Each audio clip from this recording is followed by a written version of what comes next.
Hello, I'm Ron Strickland. This webcast is one of a series in which I'm presenting some brief lectures and commentaries on topics from the courses I teach in literature and cultural studies. Here I'll be commenting on The Knight's Tale and The Miller's Tale from Geoffrey Chaucer's Canterbury Tales. I'll be considering the structural, dramatic, and thematic functions of these two tales in relation to the larger poem. So they start off on the ride the next morning. The host, Harry Bailey, is presiding over this storytelling event.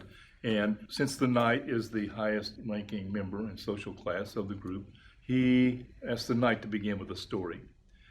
And the night begins with the story of Palamon and Arcite, a traditional story. Shakespeare rewrites it in a play called The Two Noble Kinsmen. So Palamon and Arcite are two knights who happen to be captured on a campaign.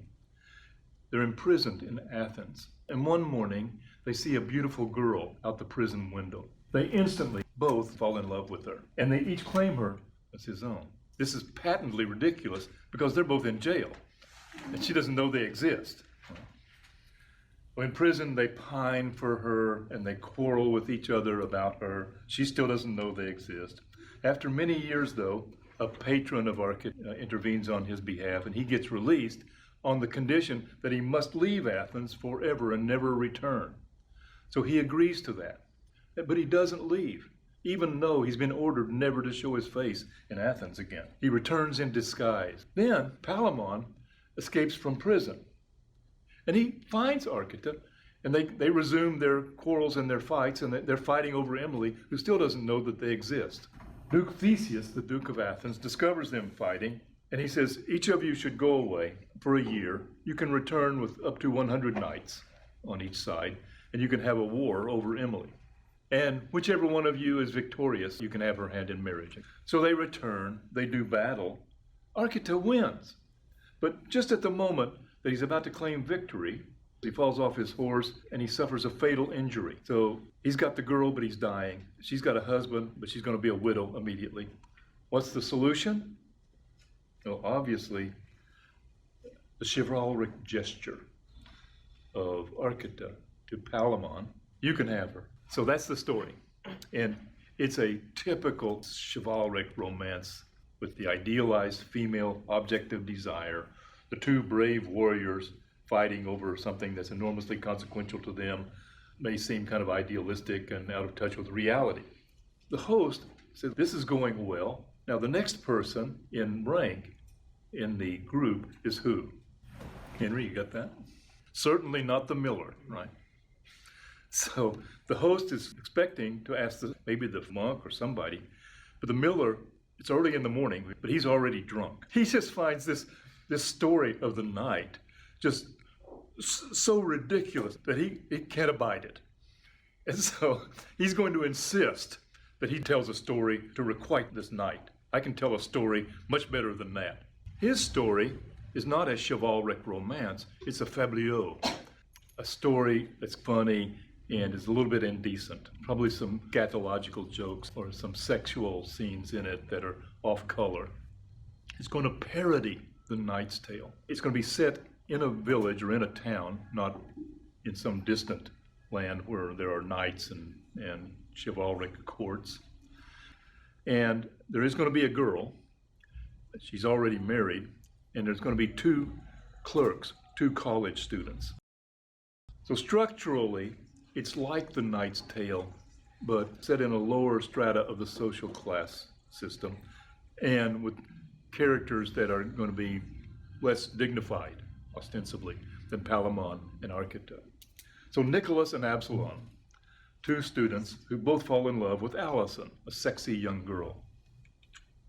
Alisoun, however, is already married to John, and John is an old carpenter, and she's too young for him, really, but he's got money and he's got her. Nicholas is actually a lodger in John and Alisoun's home. Since he's living there, Alisoun catches his eye and he catches her eye, so they get something going, but they don't have any time of the day or any good place where they can have a sexual tryst, a romantic relationship.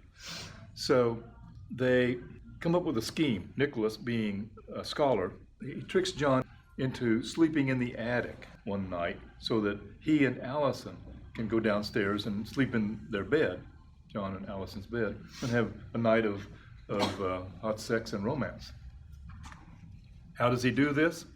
He tells John that he's been seeing in his astrological books that a second Noah's flood is coming, and he can predict it in advance, and everyone's going to drown on earth, but just as God told Noah to build an ark, if John, the carpenter, will build 3 little arks, and they tie them up in the attic, in the rafters of the attic, when the flood comes, they can take an axe and chop their way out through the roof and float off in their little tubs, and they'll be saved. So they trick John, and they all go up there in the attic, and John has built these little tubs for them to float off in. Pretty soon, John falls asleep. He's advanced in years. Alisoun and Nicholas creep quietly out, down to the bedroom, and have a nice night of hot, passionate lovemaking in the marital bed of John and Alisoun. Now, also in the same town, though, there's another student called Absolon, and he's had his eye on Alisoun, and he realizes he hadn't seen John for a couple of days, and he asks a friend, "Where's John the carpenter?" The friend says, "Well, I think maybe he went to another village to get some more lumber, and he's been gone, and he's not there today." Absolon thinks, this is my chance to get to Alisoun. He goes to the window and calls out to her. So he says, "Alisoun, can I have a kiss?" And she goes to the window, and it's a very dark night, opens the window, but instead of putting out her face, she hangs her rear end out. And he kisses her rear end. And he's startled. He says, "This is strange. I never knew a girl to have a beard." He got a chin full of pubic hair, apparently.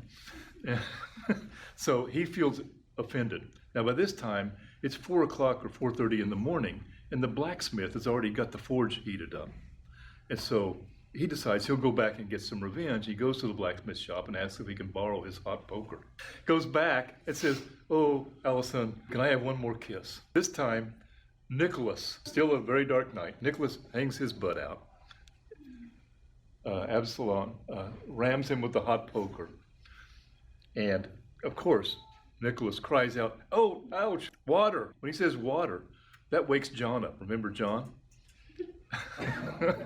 John's upstairs in the attic expecting the flood, right? So when he hears Nicholas crying out for water, he thinks the flood has come, so he takes his axe, chops his tub free, but instead of it floating away, it tumbles down the stairs out into the street, and all the townspeople just think he's gone crazy with his idea of Noah's flood. And so he has no redress, and in fact, the longer he keeps this up, the more embarrassed he's going to be, right? So that's the end. So that's the miller's response to the knight's tale of chivalric romance. Now let's consider these 2 stories in the context of their dramatic and thematic functions in relation to the larger poem. There's a tradition in literary studies called archetypal criticism, in which literary works are read in the context of recurrent patterns, such as seasonal changes. For example, spring is seen as the season of birth and resurrection, the birth and rebirth of the hero, or the resurrection of Christ, and it's associated with comedy. Summer is seen as the season of romance, fall, the season of death associated with elegy and mourning, and winter as a season associated with satire and irony. Attitudes like dissatisfaction, discomfort, disenchantment might be associated with the cold of winter. The Canterbury Tales is certainly a comedy, so it's appropriate that it is set in springtime, but it's also satirical. And in the Miller's Tale, we can see the attitudes of dissatisfaction and disenchantment cropping up.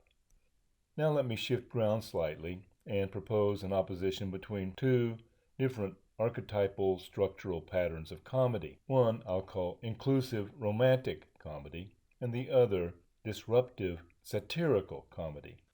Inclusive comedies will typically feature characters who are facing some sort of a challenge and by the end of the story, the problems will have been resolved, and order and happiness will have been restored. Good examples of this kind of inclusive romantic comedy would be several of Shakespeare's plays, in which young lovers seek to get married, face obstacles posed by their elders, find some way to get around the obstacle, and end up together at the end. The disruptive comic spirit, more common to satire, would include stories in which delight is taken in disrupting a social order. That's the pattern I see in The Miller's Tale. So the dramatic tension between the knight and his tale and the miller and his tale at the beginning of the Canterbury Tales sets the tone for the satiric themes of the poem at large. The dominant social order, represented here by the knight and his tale, is going to be taken to task from the perspective of various commoners, even though the flaws of these commoners themselves are going to be revealed along the way. But various figures representing the Catholic Church are going to be the targets of the harshest satire. With that, I'll conclude this webcast, but as always, if you have questions or comments, send me an email.